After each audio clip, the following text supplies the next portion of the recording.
그러면 시작하시. 시작할까요? 네. 네. 하나님 감사합니다. 오늘도 주님의 살아있는 말씀을 대합니다.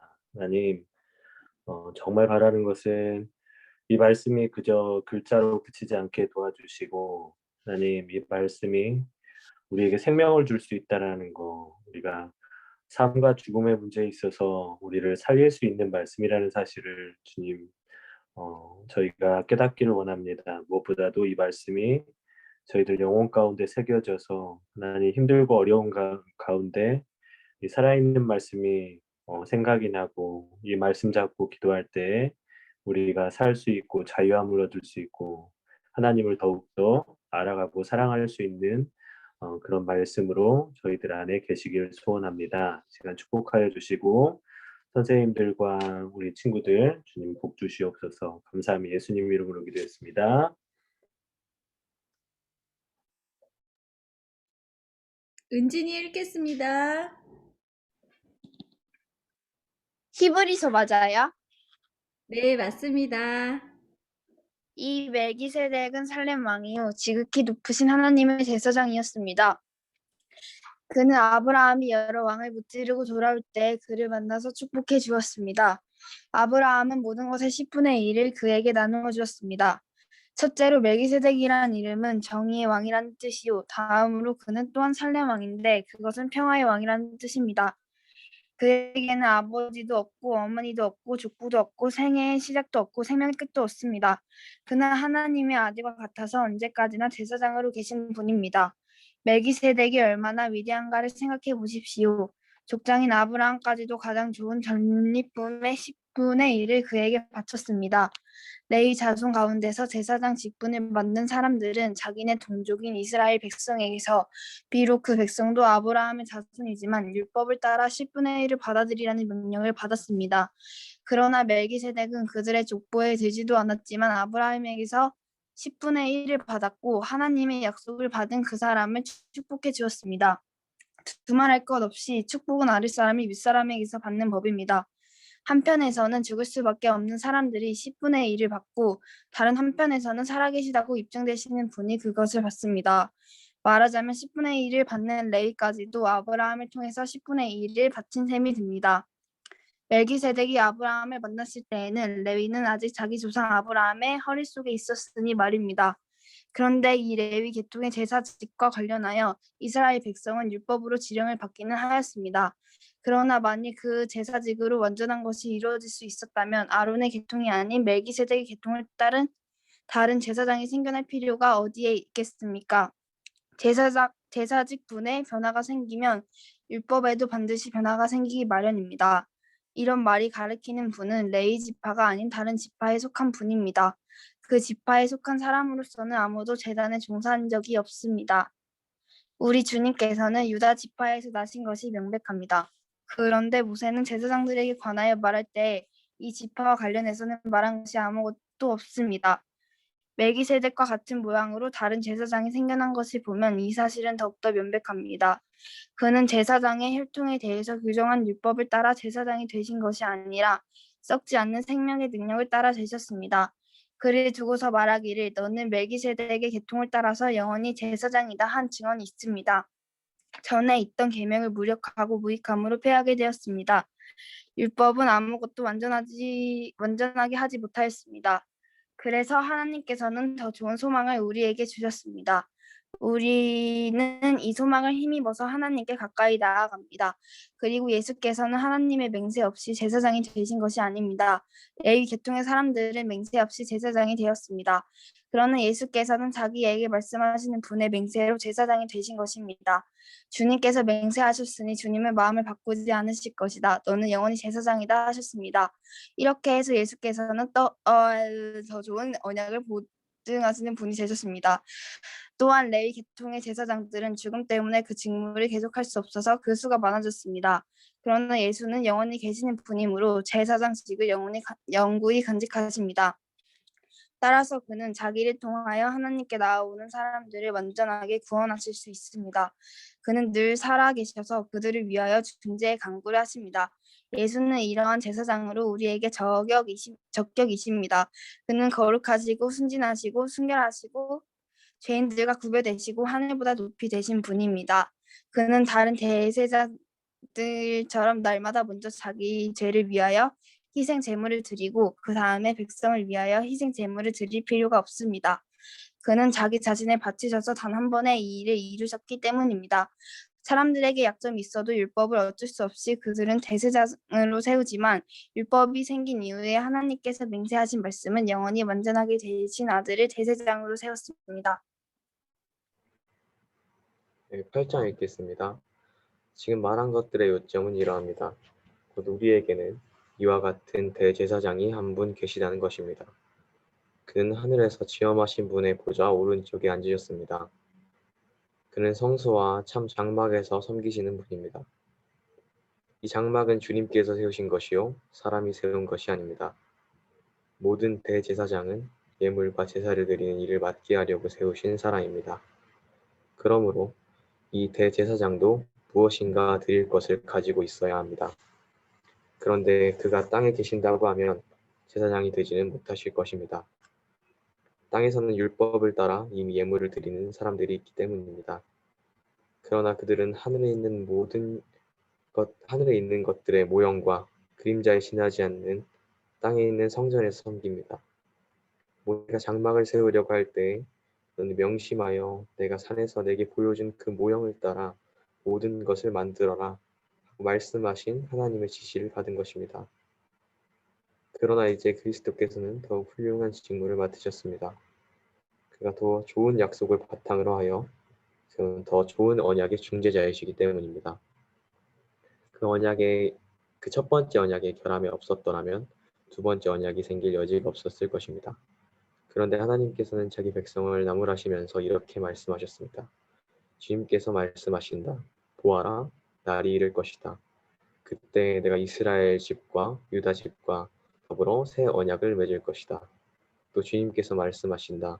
이 새 언약은 내가 그들의 조상들의 손을 잡고 이집트 땅에서 인도하여 내던 날에 그 조상들과 맺은 언약과 같은 것이 아니다. 그들은 내 언약을 지키지 않았으므로 나도 그들을 돌보지 않았다. 또 주님께서 말씀하신다.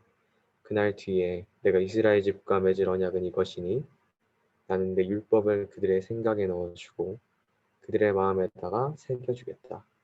그리하여 나는 그들의 하나님이 되고 그들은 내 백성이 될 것이다. 그리고 그들은 각각 자기 이웃과 자기 동족을 가르치려고 주님을 알라고 말하는 일이 없을 것이니 작은 사람으로부터 큰 사람에 이르기까지 모두 나를 알 것이기 때문이다. 내가 그들의 불의함을 긍휼히 여기겠고 더 이상 그들의 죄를 기억하지 않겠다. 하나님께서 새 언약이라고 말씀하심으로써 첫 번째 언약을 낡은 것으로 만드셨습니다. 낡고 오래된 것은 곧 사라집니다. 아멘. 아멘. 아멘. 오늘 7장하고 8장을 읽었는데 아마 여러분들 이거 조금 이해하기 어려울 거예요. 이해하기 어렵고 그럴 텐데 지금 상황에서 이해하지 못하는 부분은 그냥 읽고 넘어가면 돼요. 읽고 넘어가면 되는데 지금 7장, 8장 읽으면서 한번 여러분들이 읽었던 내용들을 쭉 보면서 그냥 기억에 남는 말씀들만 쭉 체크를 하시고 그 후에 제가 조금만 더 얘기를 하고 마칠게요. 한번 잠깐 말씀 읽은 거 한번 체크해 봅시다.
이 7장 8장은 시간을 더 준다고 해가지고 뭔가 더 깨달을 수 있는 말씀이 아니니까 혹시 지환이 그다음에 은진이가 읽었나요 오늘? 은진이 아니면 선생님들이나 혹시 나누고 싶은 말씀 있으면 일단 혹시 지환이는 이게 조금 눈에 들어오는 말씀 있었어? 네, 저는 8장 12절이요. 12절 네. 한번 읽어줄까? 내가 그들의 불의함을 긍휼히 여기겠고 더 이상 그들의 죄를 기억하지 않겠다. 아멘. 읽으면서 드는 마음은 제가 위에 있는 말씀들이 그냥 음. 느낌적으로는 어떤 말씀인지 알겠는데 정확하게 모르겠어서 막 그렇게 섣불리 판단할 수 없을 것 같고 밑에 이 12절로만 느낀 말씀은 그 제가 늘 지내면서 가지고 있던 말씀이 있었는데 그 말씀하고 너무 비슷하게 한 번 더 말씀을 주신 것 같아서 네. 그래서 좀 와닿았어요. 맞아. 내가 그들의 불의함을 긍휼히 여기겠고 더 이상 그들의 죄를 기록하지 않겠다. 이 말씀이 나에게 어떻게 또 다가오는지에 대해서 그렇게 깊이 좀 묵상을 같이 했으면 좋겠고 은진이는 혹시 같이 나누고 싶은 말씀은 있을까? 그게 앱으로 봐서 괜찮아? 네, 몇 장? 몇 절? 저는 7장 27절이요. 7장 27절 한번 읽어줄까? 그는 다른 대제사장들처럼 날마다 먼저 자기 죄를 위하여 희생제물을 드리고 그 다음에 백성을 위하여 희생제물을 드릴 필요가 없습니다. 그는 자기 자신을 바치셔서 단 한 번의 이 일을 이루셨기 때문입니다. 아멘. 네.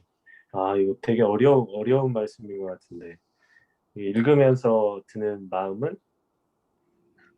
그 죄를 지어서 희생제물을 바치는 것도 되게 어려운데 자기를 바치는 거는 아무도 할 수 없는 일이잖아요. 그래가지고 너무 대단하다는 생각이 들어가지고. 대단하다. 그치? 근데 그 자기를 바친 분이 그냥 사람도 아니고 하나님이 우리께 피조물인 우리를 위해서 자기를 바친 그런 모습인데 이게 조금 여러분들한테는 어려운데 이게 어디하고 연결이 되냐면 제가 설교 시간에 종종 그 말씀을 드린 적이 있는데 이 하나님께서 우리를 지으실 때 하나님의 자기의 것으로 지으셨다고 말씀했잖아. 이게 생기를 불어넣어서 주셨는데 그때 생기를 불어넣었을 때 생명이 됐다고 하셨거든. 그러니까 첫 번째 우리 인간을 창조하신 부분이고 두 번째는 뭐냐면 우리 은진이가 읽었던 말씀 중에 하나님이 두 번째 자기 자신을 주신 거예요, 우리한테. 그쵸? 하나님이 자기의 본체이신 예수님을 우리를 위해서 제물로 바치신 거지. 저는 그래서 이걸 그렇게 말하는 사람은 없는데 저는 이거를 제 믿음으로 봤을 때는 사람이 두 번째 창조된 거다. 그러니까 창조 질서, 하나님의 태초의 창조 질서가 다시 한번 이루어진 거다. 그래서 우리가 중생이라고 얘기할 때, 거듭났다고 얘기할 때, 우리가 예수님이 우리를 위해서 단번에 죽으신 것을 믿는다면 우리가 태초에 창조됐을 때 그 영혼의 상태로 다시 거듭난다, 중생된다. 그거하고 조금 관련이 있어요. 조금이 아니고 그거하고 관련이 있는 말씀인데 여러분들은 조금 어려울 수는 있지만 제가 드리고 싶은 말씀은 뭐냐면 이것처럼 히브리서나 아니면 요한계시록이나 여러분들이 읽었을 때 도대체 이해가 안 되는 부분이 분명히 있어 성경에. 근데 그거를 일부러 막 일부러 막 고민하려고 그래서 나는 이런 거 못 믿겠다라고 생각하지도 말고 그 다음에 이거는 뭐 나하고 상관없는 말씀이야 이렇게도 생각하지 말고 그냥 읽으세요. 읽고 그 당시에는 이해할 수 없는데 이게 성경을 한 번 읽고 두 번 읽고 세 번 읽고 하면은 이게 지금 7장 첫 번째 나온 멜기세덱은 창세기하고 연결되는 말씀이거든요. 그리고 성막이나 성소 같은 경우에는 출애굽기나 레위기나 민수기하고 연결이 되는 말씀이에요. 그래서 여러분들이 지금은 이해는 할 수는 없지만 나중에 이제 성경을 구약부터 그 신약에 이르기까지 여러 번 읽게 되면은 이거 어디서 봤는데? 이런 생각이 들면서 획수가 거듭될수록 이 앞에 있는 창세기가 이 히브리서 말씀을 읽을 때 풀어지는 그런 경험을 하게 돼요. 여러분 조금 어려운 말씀이에요. 근데 이렇게 어렵다고 읽지 않는 게 말고 그냥 빨리 읽고 넘어가시면 돼요. 그리고 다음에 읽을 때도 그냥 또 읽고 그러다가 보면은 여러분들이 자연스럽게 여러분들 안에서 해결되는 그런 게 있어요. 그거를 조금 어렵게 성경을 푸는 그런 성경 읽기라고 하는데 아직은 여러분들한테 조금 어려울 수 있는데 오늘 히브리서 말씀이 성경 중에서 어려운 말씀 중에 하나예요. 히브리서는 영적으로 해석을 해야 되는 부분이 많아서 그렇지만 여러분들이 아까 지환이가 얘기했듯이 앞부분은 감정으로 느끼는 바로는 알겠지만 정확한 뜻은 모르겠다. 이런 말이 저는 정확하다고 봐요. 여러분들의 상태와 저와 상태. 그래서 그렇지만 읽으면서 여러분들이 나중에는 자연스럽게 마음에서 해결되는 그런 때가 있을 거예요. 오늘 기도하면서 마칠 텐데 아까 지환이가 나눴던 내가 그들의 불의함을 긍휼히 여기겠고 더 이상 그들의 죄를 기억하지 않겠다라고 했던 말씀 그리고 예수 그리스도께서 자기를 단번에 바쳐가지고 우리를 위해서 바치셔서 다시는 희생제물을 드릴 필요 없도록 우리를 구원해 주시는데 희생제물 필요 없도록 예수님이 자기를 드리셨다라는 말씀도 생각하면서 혹시 여러분들한테 눈에 들어왔던 말씀들을 읽으면서 잠깐 또 기도하도록 하겠습니다. 기도하시겠습니다. 감사합니다. 이 시간에 어려운 말씀이지만 성령으로 함께하여 주셔서 감사합니다. 하나님의 말씀 어렵습니다. 정말 우리가 이해하지 못한다고 해서 살아계신 하나님의 말씀을 아는 것이 하나님을 이 시간에 고백합니다. 우리가 이해할 수 있도록 성경을 사모하게 하시고 우리들 안에 계신 성령님께서 말씀이 풀어지는 그런 은혜가 있기를 소원합니다. 주님 생명의 능력을 주시고 썩지 않는 생명을 주시옵소서. 하나님 우리를 위해서 단번에 주님 희생제물이 되신 예수 그리스도의 사랑을 우리가 느끼게 원하고 하늘에 있는 것들을 바라보는 우리들이 되기 원합니다. 주님 이 세상에 보이는 거, 그 느껴지는 거, 잡히는 거 그런 것들을 부러워하지 않고 따라가지 않고 하나님이 우리 안에 주시는 것들을 더욱더 깊이 묵상하게 하시고 하나님 그리고 우리의 불의함과 죄악을 기억지 않으신다는 그 하나님의 사랑을 늘 기억하면서 하나님과 동행하는 그런 삶이 되기를 원합니다. 감사합니다. 우리 입장에 기도해 주시고 마치겠습니다. 주님 감사합니다. 주님께서는 우리에게 대제사장이 되십니다. 하나님 우리가 주님의 이름으로 하나님께 기도합니다. 성령의 도우심을 받아서 주님의 이름을 부릅니다. 하나님, 우리가 하나님께 기도하는 이 모든 것들이 이 간구가 우리의 소망이 하나님께 닿기를 원합니다. 성령 하나님이 우리를 도와주셔서 성부 하나님이 우리를 인도하여 주셔서 우리 하나님께 기도하는 이 모든 것들이 이루어지기를 원합니다. 그 전에 주님 우리가 믿음에 대해서 다시 생각해 보기를 원합니다. 히브리서에 나왔던 이 믿음에 대해서 얘기할 때에 하나님 우리가 이것을 다시 한번 하나님께 여쭤봅니다. 정말 우리에게 믿음을 허락하여 주셔서 참 믿음, 참 가치가 무엇인지 생각할 수 있는 우리 아이들이 되게 해주시고 하나님 정말로 믿어야 하는 것이 무엇인지 예수님이 누구신지 예수님이 정말 살아계시는지 하나님이 우리의 모든 것이 되는 것이 맞는 건지 다시 한번 생각하고 그 믿음을 점검할 수 있고 구원의 확신을 가질 수 있는 아버지 우리 그런 고등부 친구들이 될 수 있도록 주님 도와주시고 특별히 우리 선생님들에게 힘을 더하여 주셔서 우리 선생님들과 아이들이 아이들이 얘기할 때에, 이야기를 나눌 때에, 교제할 때에 하나님의 그 통로가 될 수 있는 우리 선생님들이 될 수 있도록 도와주시옵소서. 이 시간까지 힘들게 공부하고 있는 이 모든 친구들에게 주님 함께하여 주시고 우리의 기도 소리를 들어주시기를 원합니다. 이 모든 말씀 예수님의 이름으로 기도드립니다. 아멘. 우리 친구들 고생했고 하루 마무리 잘하고 기도로 하루 마치고 가능하면 잠언 오늘은 18장이네요. 28일이니까 잠언 18장 한 장 읽고 자도록 합시다. 고생했고 내일 또 만납시다. 수고하셨습니다.